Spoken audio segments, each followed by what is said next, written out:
the Raquot structure, the Eye of the Sahara, definitely Atlantis. Sorry, off subject. Anyway, definitely check out that Bright Insight channel on YouTube if you're ever looking for some really interesting, I don't know what they'd call it, critical thinking science. Nowadays they try to bullshit with people and not give them the ability to be themselves and just censor them. But this man knows what he's talking about. He's looked into a lot. But let's talk about Avengers number 17. Let's talk about Immortal Hulk number 15 and Uncanny X-Men number 14, which is pretty far into the storylines. I'm not going to try and put some spoilers. This is my quick videos after all.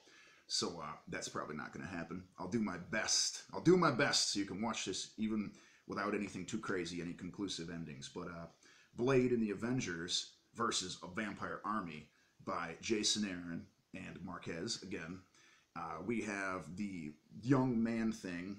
And we have a bit of an upheaval, let's just say.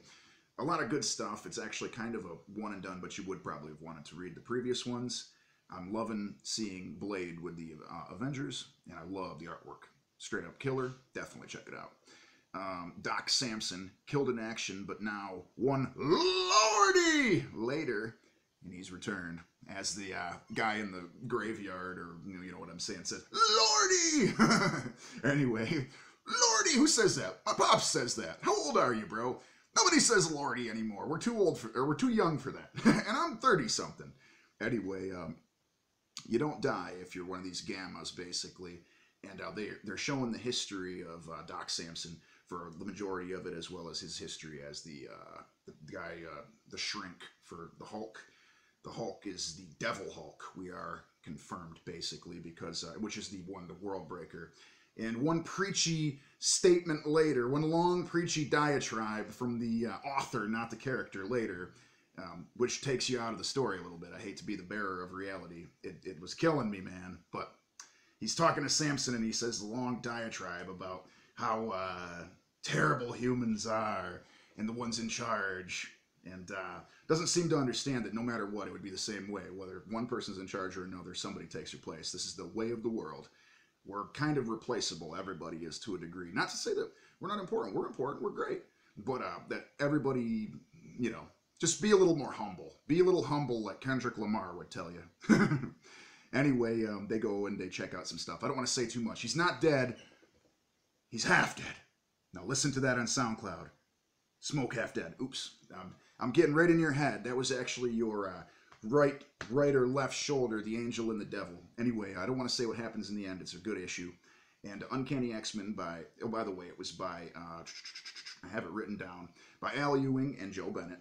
And Rosenberg and LaRocca on the X-Men. There's a world minus mutants. There's a robbery taking place. A character named Reaver, who is one of the Mutant Liberation Front, or X members, is being pursued by police. He kind of winds up in with a run-in with the X-Men. They get some information from him, the makeshift X-Men, I should say. And in this dystopian future, because we all know that the utopian future is a little overrated by, over in the X-Man, his realm, Nate Gray, that is to say. We wind up with Callisto up above on land, having struck Mr. Wolverine. They wind up going down to the Morlocks area and seeing a massacre had happened.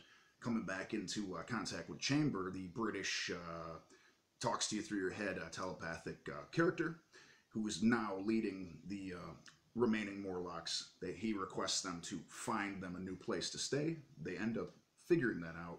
So they kind of get a little bit of a victory here. Oh, that would have been kind of a... I shouldn't have said these things. I should peel my face off with a potato peeler. Let my face melt off now, and my Wolverine claws just pull out, man. Anyway, I didn't mean to say anything too much. Basically, all I know is I hopefully didn't give away the ending. I'm sorry! Watch your mouth, basically, is what I'm saying. Do your best not to. If I had an editing friend, I'd edit that part out, but basically I didn't. I don't think I said too much. All I can say is it has a nice ending. It almost has a bit of a conclusion for a little part, as well as some new stuff starting. Great stuff. LaRocca's artwork looks top-notch. I'm liking what Rosenberg is doing, as well as his work over on Punisher. Let me know what you think below, guys, if you've checked any of these out, and if you have any suggestions for myself. Have a great day. Black out. ENT zone. Sorry, I'm waiting for the 5 minute. I don't know why. I don't know why an even number or odd, I guess in this case, sounded a little better than just stopping it at like 54 after. Take care. Rock on.